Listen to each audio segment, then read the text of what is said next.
Trigger on! Welcome, dear all, to the Duckface Diaries. We are a World Trigger read-through podcast aiming to discuss the World Trigger manga, volume by volume. I'm Wensleydale Cheddar. And I'm Hoven with an H, and this time we are covering volume 24 of World Trigger, which covers chapters 206 to 213. Yeah, it's been a long time. It's been a long hiatus. I've recently re-listened to the last episode, and we're still talking about The Office.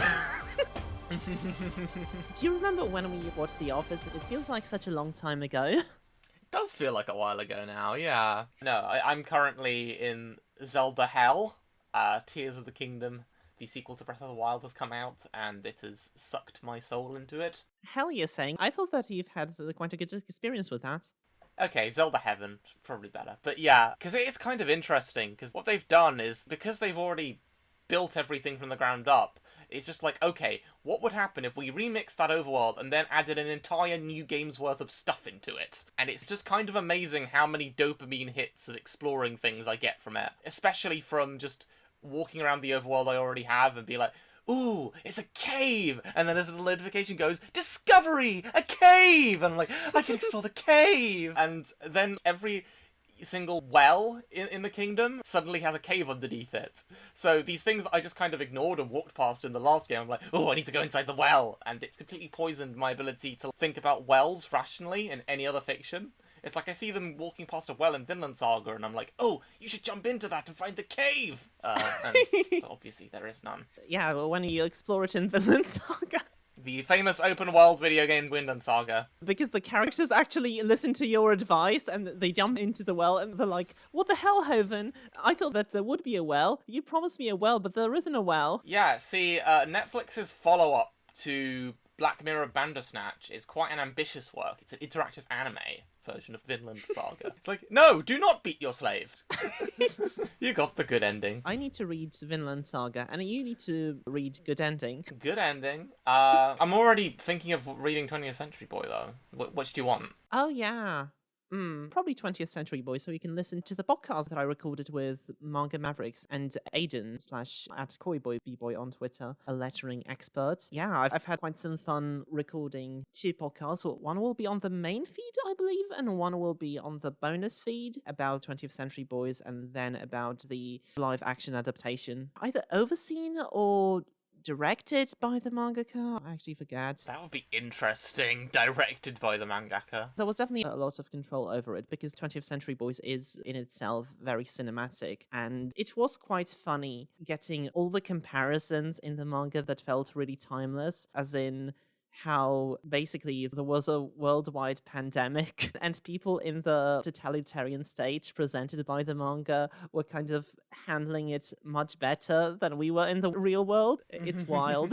So yeah, I'd really recommend listening to that. But today we are going to talk about volume 24 of World Trigger, drawn and written, as always, by Daisuke Ashihara, translated by Caleb Cook, lettering done, I believe, by Ace Cool Chrisman, designed by Julian J.R. Robinson, and edited by Ray First and Jack Carillo Concordia. So yeah, today we're going to do things a little differently, as we established in the last episode. We're not going to do an extensive summary.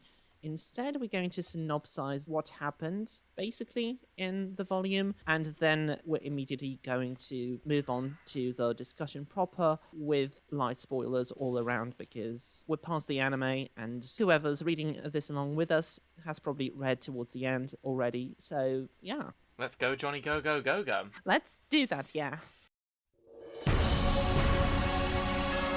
When we last left our heroes, they were sorted into provisional teams, mixed together from the various B-rank squads, with a few A-rankers interspersed for the away mission tests. Now, the A-rank squads must judge these new teams as they enter the sealed environment phase of the proceedings, with little knowledge of even the criteria of the trials they are to undertake. How will the test participants navigate the Byzantine rules and restrictions of the first phase? Which teams will gel smoothly, and which may find more friction in each other than they bargained for? And can Ikoma leverage panel real estate to assert that he is the ultimate male wife? Find out all this and more on this exciting installment of The Border Agent's Guide to the Neighborhood.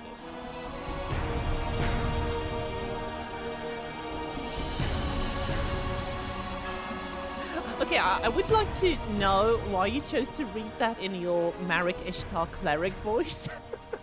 I was trying to do the narrator from Hitchhiker's Guide to the Galaxy. Oh, right. Okay. Still yet to listen to the radio show. Okay, so, well, this has been a different experience, like plot-wise, genre-wise, and preparation-wise. So, since I did the summary like half a year ago, I wrote it out, and I'm probably going to publish the joint summary together for volume 24 and 25 on patreon.com/Wensleydale Cheddar. So usually I'm struggling to keep all the important information in the summary, while my random observations can be brief. Well, this time I was able to write the summary as freely as I could, pick and choose which story notes were crucial and which could be omitted. But the notes were 80% random observations. Shall I go into my general thesis on the volume? Yeah, go on. Okay, so this is a very dense volume, especially in its early chapters, with so much to set up. And even as someone who's been marinating in this series, I did find the first third of this volume a bit of a chore to get through. But the volume does settle nicely once we start to see the differing team dynamics form themselves, and they actually get into the sealed environment. So I have a bit of a diatribe here, because initially I was going to write something along the lines of, giving the A-rankers something tangible to lose or gain from the pre-test discussion could have been a welcome thing, kind of tying on from my point that I made in our recap of the last volume, and even hypothesized, well, the top brass could literally drop us from the array mission roster if they don't feel like it, just to make the judgment section feel a bit more required. And then I went on to be like, oh yeah, but Somei's hypothesis does go some way to alleviate this, but it comes much later on than the first A-rank team meeting, and, once again, the intent is there, but Ashihara falls a bit short in setting audience expectation. But then it kind of hit me. Somei's answer is essentially the manga justifying its own self-analysis. The levels of learning and adaptation go to every level of border. The applicants, the A-rankers judging them, and the top brass. So why are we showing the border executives commenting on the answers? Because how they internalise the result of this test affects how border is going to be run going forwards. This is fuel for their own internal discussion of border, not just of the exam itself and the immediate goal. Also, something of note, we don't see the commentary on the responses to the tests themselves. So yeah, I think I do have a lot more clarity here on why we're cutting away to them and what the narrative purpose of that is. So yeah, it's pretty interesting. Even if I think, again, the first section of this volume is sort of weighed down by the fact that it just has to be so much information dumping in such a close proximity. Yeah, I was going to respond to your point from the previous podcast as well about the border self-theorizing bit from the last volume. So I think the border staff part, was used effectively on day one as a highlight reel of valuable and funny insights from the agents. And I do get your point about the upper management thoughts being more effective at the end of the test. I believe that's something you said last time. But when you think about it, do you really want them to cover 7 days worth of material in like 3 months? Yeah, that's the thing. Again, because we're already got so much up front, it feels like a lot of the self-theorizing is the manga covering a lot of information in a more economical way. Yeah, I think if Ashihara does need to cover these thoughts, I prefer it spruce up between the days so it can be neatly split between volumes. And there's nothing to stop him from summarizing and then being like, so yes, as some of you guessed, it was this, and it could just be like a sentence to summarize the things that they've explained in more depth earlier, and then move on. Yeah, so that's basically that. To bring it to the very setup, this is the most Kami-san volume so far. The away mission test gives me the vibe of a school trip in a slice of life series, which is a vibe that I end up liking. If we must ask the question why the away mission test happened in the first place, I think one thing we should discuss is the art. So, Ashihara, we have mentioned many times, has chronic physical health conditions, and talking heads are very easy to draw. Plus, then we move on in the other days to chibi-fied action scenes in the battle sim. Plus, he's taking additional shortcut. Like, in the first chapter of this volume, I don't know if you noticed, but the same panel of Netsuki on screen is reused like 5 times, which I thought was great. When I noticed that, I was laughing so hard. Plus, there's a lot of flashback panels here, which Ashihara's analytical style lends itself well to that. Ashihara's art can be great, but it has never really been the draw for me of the series. To be honest, I've always kind of treated art in it and most sequential storytelling as the vessel for the story being told. And if the vessel suffers in how dynamic it is, I treat it as secondary. So I understand it may not be for most people, but this is my viewpoint on the matter because my priorities lie elsewhere. And yeah, it's a trade off. We get World Trigger at least, but this is the World Trigger we get. Some people don't like it, but hey, it entertains and interests me, and it puts the pressure off Ashihara's health, which is nice. It certainly doesn't make the story communicated any less clear. I think it Mhm. conveys what it needs to convey. And, that's more than some manga can say. I mean, you look at fucking Boruto and how the sequential storytelling in that is so poor and so opaque. So many fucking speed lines. Day one of the test is very tightly fit into this volume, which I like a lot. That these volumes tend to fit one day of the away mission tests each into them. Day one of the test was kind of trial by fire for me in other places. So if you recall from my Twitter threads, on the first read, it was mostly because of the Osamu torture porn. I remember clearly reading the depleted Tryon chapter and being like, okay, so is this going to be an arc? Or is this Ashihara indulging his degradation kink with Osamu as a self-insert? But yeah, in the long run, that did end up being a very cool moment where we have Osamu solving a problem in a very mundane but very smart way by coming up with the solution of taking the photo and jotting it down, which actually kind of turned a bad situation into a good one, since it gave them a really good means of taking care of assignment questions out of hours going forward. So it's ultimately swung around to become kind of a benefit. Much to Katori's chagrin, who didn't want to do more homework. This arc for Katori has been amazing. We see the last shred of veneer that she had any kind of aloofness to her completely stamped out, and her kind of butting heads with Osamu and Suo and throwing all of these childish tantrums. Yeah. Is just great. So I do have a note on Rokta, Urishima's operator. I don't know how it became one of my biggest notes in these random observations, but here we go. So it's very clear from the start that Rokta has trouble with multitasking. Ashihara makes sure to provide the setup with 2 reminders of that in the same scene. So first it's her messing up while cooking, and then her saying it's hard to talk and get the evaluator's attention while working on the assignments, doing those things at the same time. And then you kind of go, oh, no wonder she has just one combatant in her squad. They kind of needed each other. They were kind of perfect for each other in the squad setup because he wants money, right? So because Border's B rank rewards are commission based on how many Tryon soldiers you kill, then the fewer people in a squad, the less to divvy up. And for Rokita, it's much more easy to just have one combatant that she has to keep track of and focus on, which with her trouble with parallel processing is quite nice. Yeah, that's a really cool detail. I also just love the fact that Urashima thinks he was being so slick and persuasive by prompting the stipend out of Keto. He's like, yeah, no, without me, we wouldn't have gotten that. Ah, you dumbass. To go back to the Osamu solution to things, I almost have to wonder if physical documentation might actually end up being a thing on the away mission proper, though to what capacity it's implemented is anyone's guess. Like, just as a means of, we can save Tryon if we just use physical pen and paper, or like a typewriter or something. Yeah, I do wonder how much those laptops do use in comparison to just lights in general, because Osamu was charging up all the appliances in the chamber, so of course that takes up a lot. On the matter of Ninomiya Squad, I like how you see the seeds of their dysfunction here, with the friction between Ninomiya and Ama. I really like how the arc provides a situation that puts his cold anime rival nature at a disadvantage and makes it more of a setback for him. Because when he's a rival, it's a good way of steeling himself and intimidating the competition. But now the dismissive comments he makes about Osamu and Chika, it does nothing to endear the provisional squad to him. Yeah. Because they don't know him. They don't have a functioning system with him like his team do. Ninomiya may well rule by sheer authority, but I wonder how long it's going to last. I expect neat things from Emma's arc during the test, how his and Ninomiya's relationship is going to change. There's already, as you said, the you don't have my respect bit. Another note, I just like how certain costume details, for example, Ninomiya's squad former members in each of their various provisional teams, they still have button-up shirts for their test uniforms. It matches with Oki still getting his hat and stuff like that. There's still little signifiers. I do love how fucking Squad 7 has NFT t-shirts. They do look like that, don't they? Netsuki fungible tokens.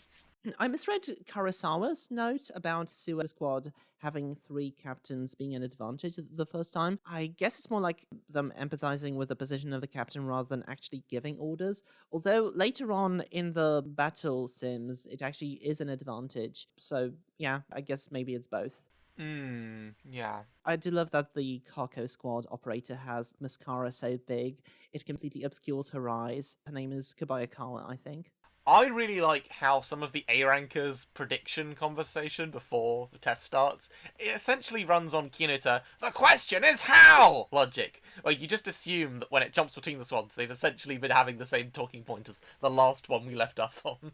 It was surprising to learn how Ninomiya Squad used to be A rank number 4 before the demotion to B rank, and Kageura used to be A rank squad number 6. From what Kuruma says, no, they're not in Kuruma Squad.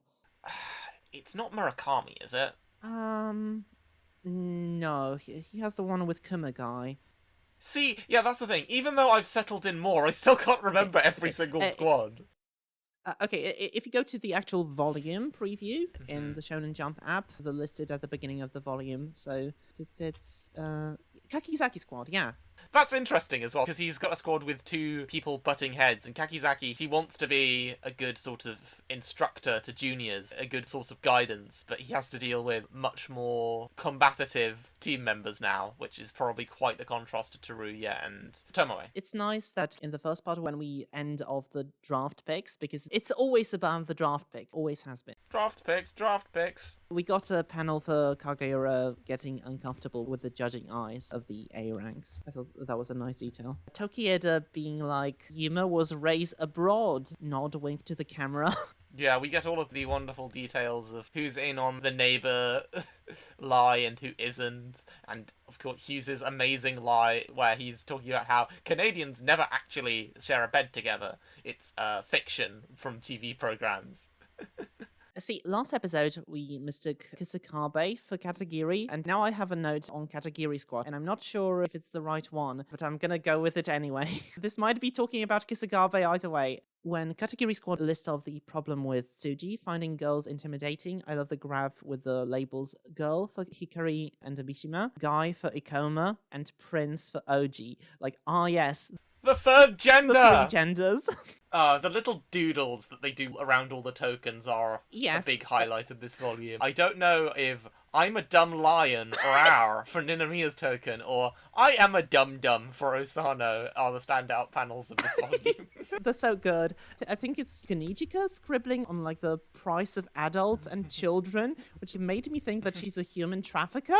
I think my favorite joke of the volume was Konami saying that Hughes is a spoiled baby boy. Hughes just standing there in front of the broken microwave with crossed arms and being like, there, you fix it, Felix. It's gonna be interesting to see whether the personalized triggers are just there to easily interface with the test things, or if in phase 2 there's some kind of an additional payoff to them, where maybe there'll be a few curveballs, like if they're planning to sporadically deploy completely different triggers to certain participants, depending on their performance in phase 1, just to throw them off, and see like, okay, how are you going to work with something completely new on the fly? Although, I don't know if they'll do that, because I'm not sure what it would be testing for the away mission. Maybe, I guess, if the idea of like, oh, you lose your trigger on another planet, and you need to temporarily use a different one, but yeah, maybe it's a bit of a stretch. Speaking of people who had to learn how to use different triggers, so Tokieda can't mention Yuma's origin, but Scruffy Hottie can mention Hughes' horns just like that. I guess maybe it's like Tokieda being careful because he's on the PR squad.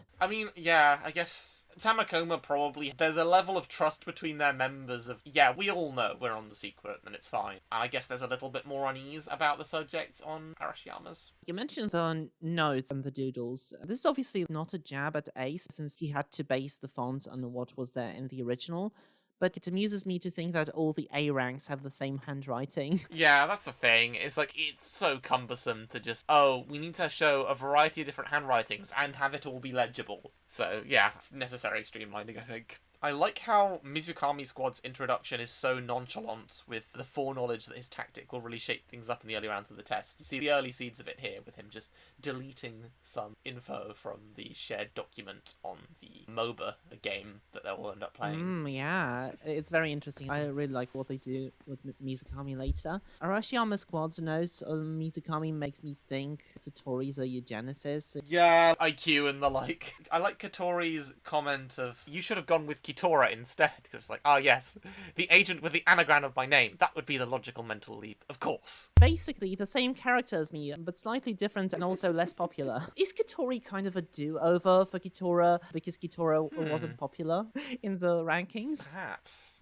Yeah, this is Ashihara being like, why didn't you pick my first character, audience? Scruffy Hot, he doesn't change his expressions at all. So when he's confused or he has a question, he has to have a question mark that indicates that above his head. The Treon usage for the draft picks is a really interesting bit of recontextualization. Even the seemingly random element of the test isn't as random as it appears. It's all much more manipulated than we first imagined. Even so, I don't know how hacking the order of the lottery would have given border admins the freedom to predict who everyone chooses. Siwa was one step away from picking Kitora himself, so... It may have been know. like a broader idea of, okay, we want to give certain captains more of an advantage at this stage, and then seeing how the teams are shaking up, it's like, okay, we want to give this one more of an advantage this time. It might not have been down to the wire of, we know exactly what people are going to pick, but there is kind of a broader spin to how each round's lots come out. I've just realised how Hughes' story of being Canadian is so easy to poke holes in. If only someone in Border shows him something to read in English or French. Also, I do hope that in the World Trigger world I would have high Trine levels, otherwise Trine bodies would make my interpreting skills obsolete. I like that we're seeing a lot of the more, to go back to Katori, her tsundere sides. The fact that despite the cold shoulder she gives her squad, she's willingly go on the away mission with them and them alone. And also just, it plays into what Suo was saying, is like, as long as she's talking, she's in a good mood. She doesn't always say exactly what she means. I love that Katori goes like, oh, I don't even want to go on the away mission, Barker. And then once Suo's like, no, you're not going to be chosen. She's like, wait, no, I do want to go. Yeah, he gets a lot of comedic mileage out of the underplayed reaction images. Like, the little, oh, right, reaction panel when Katori, mid-tantrum, realizes she will, in fact, get a private room. Yuri is officially listed as the Tamakoma 1 operator now. I wonder if Isami then officially dropped to Tamakoma 2. Yeah, that might be the case. Because, although here she is just on broader away mission test duty anyway, so she's not going to have to deal with them for a while as a unit. So this volume confirms that Harasawa is Schwein from Trigger Keeper and Superdog Relienko. Because, well, first of all, he's way too into child labor when he tells the story of an elementary schooler becoming a business consultant. Second of all, oh wait, that elementary schooler who's the business consultant is Annie from Superdog Relienko. Hey, another underplayed reaction that I really liked is the look that Osanu and Yuba give each other after suggesting that the squad switch up is just an icebreaker. Just the hands on hips and like the smug grin. I do love that Kunichika's point of view of Osamu is, oh yeah, I guess he appeared on TV that one time. She was gaming so hard, she didn't even notice him coming in all those times to train with Yuiga. Ikoma being like, please make this a festival. Like, oh my god, heck yeah, can't wait for Box Fest. It's probably the appropriate sort of venue for his music, really. Like, you have your designated box, you can have your performer live, but for everyone else, you just get the sounds of it through, like, a dinky speaker. It's like you can phone each other up and be like, this is Ikoma's concert. And you just hear really garbled audio of Ikoma's guitar playing. I thought your implication was, yeah, there would be no one to listen to Ikoma's music unless you lock them up in a box. No, I mean, they're already locked into boxes. So we had an earlier question about Triumph bodies and food, and I guess Sua answers our question. Yes, they do need to eat when they're in Triumph bodies, but less so. That's just how it is. Kodara's array of A-rank evaluation points is like a D&D stat array. It's like, oh, you got an 8 here, you got an 18 here, the others who's are like 14. It's like, yeah, this is the D&D stats after a couple of ASIs. Yeah, very much so. Is that a motherfucking Poland reference in the geographical assignment? I thought you'd pick up on that. Yeah, there's Poland and Belgium, I believe. Oh, I hope Osama gave the right answer because if not, oof, I will be very disappointed. Speaking of D&D, Oki deciding to recharge the tri-engage before sleeping has the same energy as me conjuring up good berries and using all my spell slots to do so before a long rest in D&D. Every stage of this test encourages min-maxing to the utmost that you can manage. Ah, yes, that's perfect for me. Yes. I guess it makes complete sense, but this pretty much confirms that Terashima is considered on par with A rankers as far as his role in test evaluation goes. Because I just think of him as just having a high up job at Border. I don't really think of him in relation to other agents in terms of the hierarchy. Oh, yeah. That's the Cartman engineer, Yes. right? He seems to be friends mostly with the people who hang around the board administration. So I'm assuming on top of being the lead engineer, he's kind of an administration candidate as well. I was quite a fan of the A rankers notes on the testees. So Konami's is the best. Great way to boost morale, idiot. When she makes a note at the two neighbors saying that, oh yeah, everyone can die during the mission, so we might have to rearrange squads on the fly. Ryuji from Kusakabe Squad is unexpectedly hyper. From my perspective, he looked like a serious character, but he's a big goofball. This volume has a weirdly perfect endpoint again. After a while of having quite frequently just things just aligning, we just wrap up with the squads getting settled in. Like you said, it just fully covers the first day, and then we tease the upcoming esports shenanigans. So that's nice. Yeah, it does tend to be like that. Like the next volume is kind of the same way. I do like Oji's note on his strategy, benefiting a specific type of fighting style. It's a good example of how, while you generally want to go for a good combination of close, mid, and long range fighters, sometimes specialization can optimize a squad's performance. And again, his original squad also was very much focused on running quickly, so on mobility. Oji also has been highlighted twice for his thinking outside the box, so it's going to be interesting seeing a character this eccentric in an administration position in the future. This away mission test is unfortunately very much a sausage fest. Honestly, if the goal was to make some potential captains shine, why not choose Kumagai or Hana? Like Hana especially, because they raised the point that while mashing up the squads, they might have chosen the provisional captains to train up the next generation of captains of the future. I guess Guido and the others are conservative, so... Yeah. I mean, I guess the implication there is that potential captains could be anyone. It could just be a person who shows strong initiative and leadership and has a strong mind towards it. Like, you know, Karasawa is even like, yeah, she could be admin material. So it might be a bit less rigid than it initially seems. I do like that note about Some. Any highlight of hers that we see is quite nice. I'm always very interested to see where her character goes, as I mentioned in Volume 17. And I think that's all my notes from this volume. Do you have anything else? Nope, that's me covered. Shall we move to the Q&A section? Yeah, it's time for us to finish judging the judgment of the judgment of the judgment. Alright. So, we got one question from the World Trigger server from Blaze World, who asks, when's the anime getting Season 4? Now, I guess to start off with, we are not Shueisha. We do not have any control over how this happens, or any kind of news pipeline beyond what's publicly available. However, I thought it'd be fun to do a little thought experiment here, to predict how long it could be before Season 4 happens. I'm gonna go under the assumption that I'll want a completed arc to work with, so use a potential endpoint of the away mission tests as a kind of measuring stick for this. I will warn listeners to skip ahead if you want to avoid psychic damage, as estimating story milestones in World Trigger on a real-life timescale is sort of like contemplating the entropy of the universe for too long. You can do it, but it'll probably just cause you needless despair, and it's perhaps inadvisable. Oh no! I have to listen to this! So, I took a sample size and I divided it up, and we're getting about 12 chapters per year. So, to combine the different days, on day 1 of this, it's 206 to 213, it's 7 chapters. I guess 207, really. But, so 7 chapters. Day 2 is 214 to 223, which is 10 chapters. And we're currently on day 3, which is 224 to 232, and ongoing, as of the time of recording. We've got another set of chapters due in 5 days' time. And day 3, we're on match 6 out of 10, so it's likely that we'll have a few more chapters. Now, the likelihood here is probably just that the amount of chapters per day is just going to fluctuate wildly. However, this isn't the realistic way of doing things that factors in story. This is the pure maths data version of this prediction. So I'm just going to say that we keep going up by 3 chapters per round. So day 3 will have 14, and we'll probably end on chapter 236. And then, to continue this, day 4 will have 16 chapters and end at chapter 252.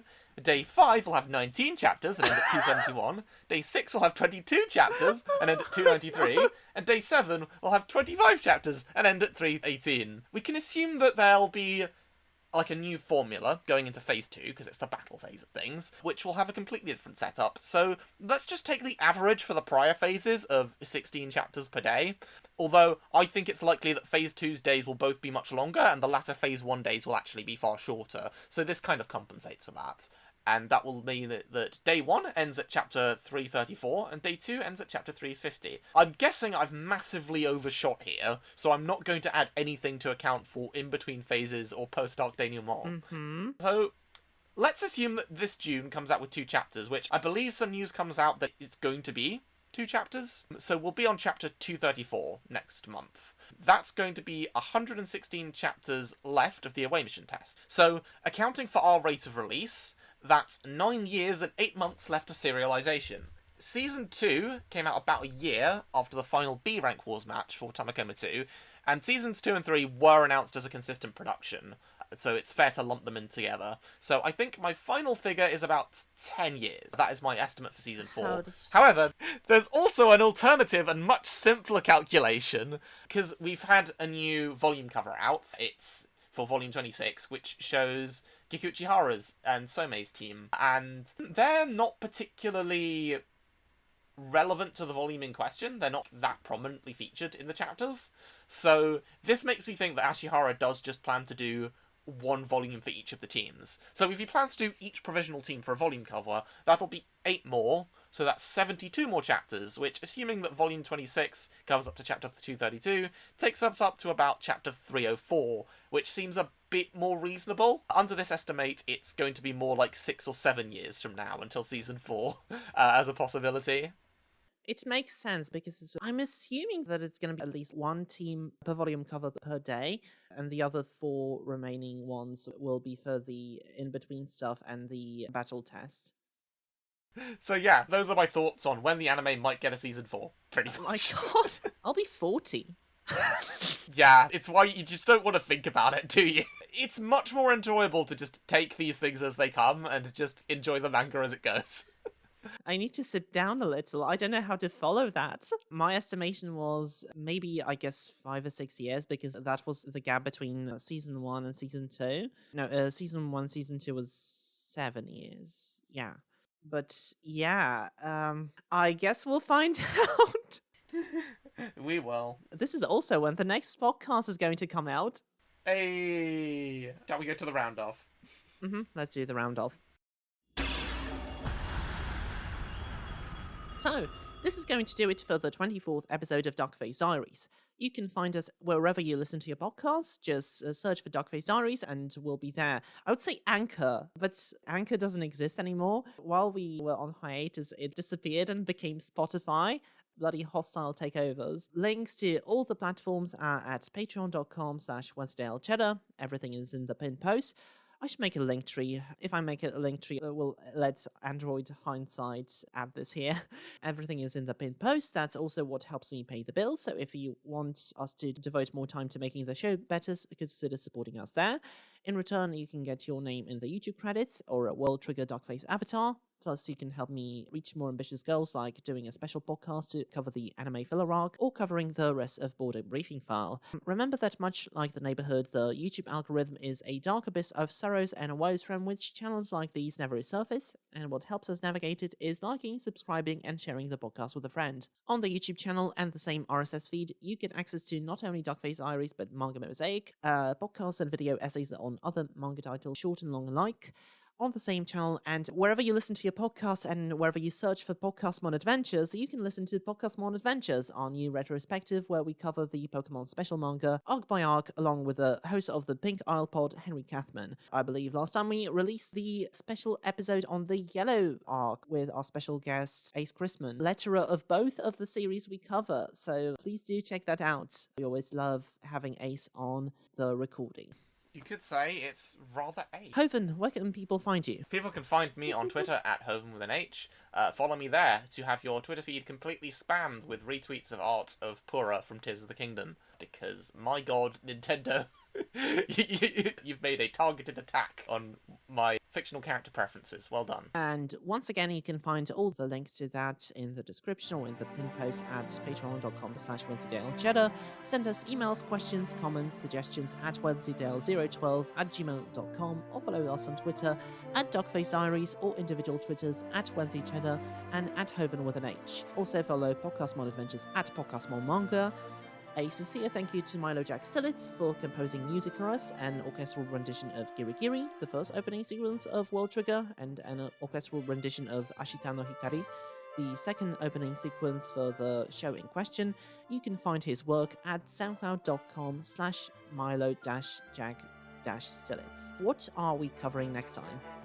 Next time, we're covering Volume 25 of World Trigger, which covers chapters 214 to 223. Alright, once again, right now, the monthly schedule is not certain. The episodes come out whenever they do come out, because I've had to give the editing reins to Hoven, and we don't want him crunching on any of these. We want to devote as much time as we need to making the podcast the best they are, which, I'm very grateful for. Thank you.